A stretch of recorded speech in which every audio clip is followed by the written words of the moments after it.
Ladies and gentleman, Rahul Gandhi Priyanka Gandhi ಬಂದರೂ ಕೂಡ ಕೇರಳದಲ್ಲಿ ಕಾಂಗ್ರೆಸ್ಗೆ ಕಿಮ್ಮತ್ತಿಲ್ವಾ? ಕಾಂಗ್ರೆಸ್ ಗೆಲ್ಲೋದು ಕಷ್ಟನಾ? ಇದುವರೆಗೂ ಕೇರಳದಲ್ಲಿ ರಾಷ್ಟ್ರೀಯ ಪಕ್ಷಗಳಿಗಿಂತಲೂ ಪ್ರಾದೇಶಿಕ ಪಕ್ಷಗಳೇ ಗೆದ್ದಿರೋದು. ಹಾಗಾದ್ರೆ ಈ ಬಾರಿ ಏನಾಗುತ್ತೆ? ಈ ಬಗ್ಗೆ ಕಂಪ್ಲೀಟ್ ಡೀಟೇಲ್ಸ್ ನೀಡ್ತೀನಿ. ಎಸ್ ವೀಕ್ಷಕರೇ, ನೆಲ ಜಲ ಭಾಷೆಗಾಗಿ ಪ್ರಾಮಾಣಿಕ ಪತ್ರಿಕೋದ್ಯಮ. ನೀವು ನೋಡ್ತಾ ಇದ್ದೀರಾ ಫೋಕಸ್ ಟಿವಿ. ನಾನು ಪವಿತ್ರ.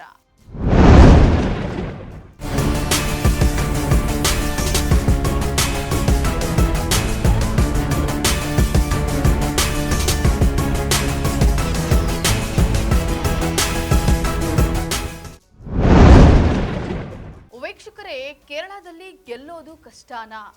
ಈ ಒಂದು ಪ್ರಶ್ನೆ ಉದ್ಭವಿಸೋದಕ್ಕೆ ಕಾರಣ ಕೇರಳ ಸಿಎಂ ಪಿಣರಾಯಿ ವಿಜಯನ್ ನೀಡಿರುವಂತಹ ಹೇಳಿಕೆ. ಕೇರಳದಲ್ಲಿ ಬಿಜೆಪಿಯ ಪ್ರಭಾವವನ್ನ ಹೆಚ್ಚಿಸಲು ಕೆಲವು ಗುಂಪುಗಳು ಸಕ್ರಿಯವಾಗಿ ಕೆಲಸ ಮಾಡ್ತಾ ಇದೆ. ಬ್ಲಾಕ್ ಮಟ್ಟದ ಚುನಾವಣೆಯಲ್ಲಿ ತಿರುವನಂತಪುರ ಮಹಾನಗರ ಪಾಲಿಕೆಯಲ್ಲಿ ಬಿಜೆಪಿ ಗೆದ್ದಿದೆ. ಇಷ್ಟಕ್ಕೆ ಕೇರಳದ ಜನತೆ ಸಂಪೂರ್ಣವಾಗಿ ಬಿಜೆಪಿಯನ್ನ ಒಪ್ಪಿಕೊಂಡಿದೆ ಅಂತ ಬಿಜೆಪಿ ಅಂದುಕೊಳ್ಳಬಾರದು ಅಂತ ಹೇಳಿ ತಿಳಿಸಿದ್ರು.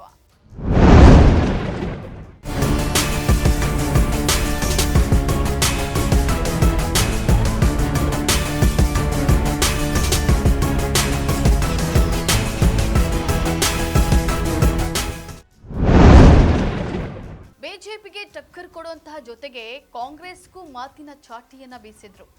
ರಾಹುಲ್ ಗಾಂಧಿ, ಪ್ರಿಯಾಂಕಾ ಗಾಂಧಿ ಸೇರಿದಂತೆ ಕಾಂಗ್ರೆಸ್ನ ಇತರ ನಾಯಕರು ಕೆಲಸ ಮಾಡ್ತಾ ಇರುವಂತಹ ಸ್ಥಳಗಳಲ್ಲಿ ಕಾಂಗ್ರೆಸ್ ಯಾವ ಬೆಳವಣಿಗೆಯನ್ನ ಸಾಧಿಸಿದೆ, ಅಲ್ಲಿ ಯಾವುದೇ ಪ್ರಮುಖ ಬೆಳವಣಿಗೆ ಕಾಣಿಸ್ತಾ ಇಲ್ಲ. ಅವರು ಬರೋದ್ರಿಂದ ಕೇರಳದಲ್ಲಿ ಯಾವುದೇ ವಿಶೇಷ ಬದಲಾವಣೆ ಆಗೋದಿಲ್ಲ ಅಂತ ಹೇಳಿ ಕೊಂಕಾಗಿ ಹೇಳಿದ್ರು.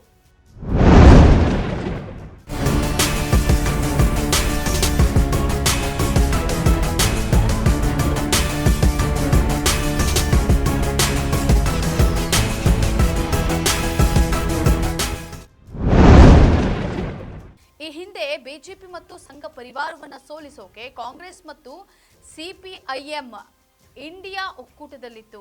ರಾಹುಲ್ ಗಾಂಧಿ ಹಾಗೂ ಪಿಣರಾಯಿ ವಿಜಯನ್ ಬಿಜೆಪಿಯನ್ನ ಪ್ರಬಲವಾಗಿ ವಿರೋಧಿಸ್ತಾನೆ ಬಂದಿದ್ರು. ಆದರೆ ಯಾವಾಗ ರಾಹುಲ್ ಗಾಂಧಿ ವಯನಾಡು ಕ್ಷೇತ್ರದಿಂದ ಸ್ಪರ್ಧಿಸಿ ನಂತರ ಪ್ರಿಯಾಂಕಾ ಗಾಂಧಿಯನ್ನ ಸ್ಪರ್ಧಿಸುವಂತೆ ಮಾಡಿದ್ರು, ಆಗ ಇವರಿಬ್ಬರ ನಡುವೆ ಒಡಕು ಮೂಡೋದಕ್ಕೆ ಪ್ರಾರಂಭವಾಗಿತ್ತು. ಬಿಜೆಪಿ ವಿರುದ್ಧ ಸ್ಪರ್ಧಿಸಬೇಕಿದ್ರೆ ಉತ್ತರ ಭಾರತದಲ್ಲಿ ಸ್ಪರ್ಧಿಸಬೇಕಿತ್ತು. ಇಲ್ಯಾಕೆ ಸ್ಪರ್ಧಿಸಬೇಕು ಅಂತ ಹೇಳಿ ಪಿಣರಾಯಿ ಕಿಡಿಕಾರಿದ್ರು.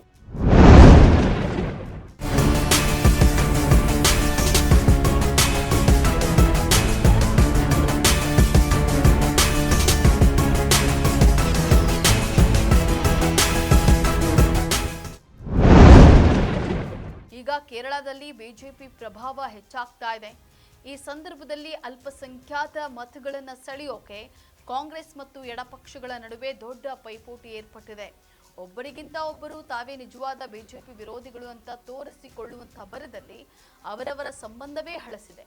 ಇದು ಎಷ್ಟರವರೆಗೆ ಬಂದು ತಲುಪಿದೆ ಅಂದ್ರೆ, ಸ್ವತಃ ಪಿಣರಾಯಿ ವಿಜಯನ್ ಕಾಂಗ್ರೆಸ್ ಎಲ್ಲಿದೆಯೋ ಅಲ್ಲೆಲ್ಲ ಬೆಳವಣಿಗೆ ಕಾಣಿಸ್ತಾ ಇಲ್ಲ ಅನ್ನೋಂಥ ಮಟ್ಟಿಗೆ ಬಂದು ತಲುಪಿದೆ. ಒಟ್ಟಲ್ಲಿ ಕೇರಳದಲ್ಲಿ ಕಾಂಗ್ರೆಸ್ಗೆ ಕಿಮ್ಮತ್ತೇ ಇಲ್ಲದಂತಾಗಿದೆ. ಇದಾಗಿತ್ತು ಈ ಕ್ಷಣದ ಸುದ್ದಿ. ನೆಲ ಜಲ ಭಾಷೆಗಾಗಿ ನೋಡ್ತಾ ಇರಿ ಫೋಕಸ್ ಟಿವಿ.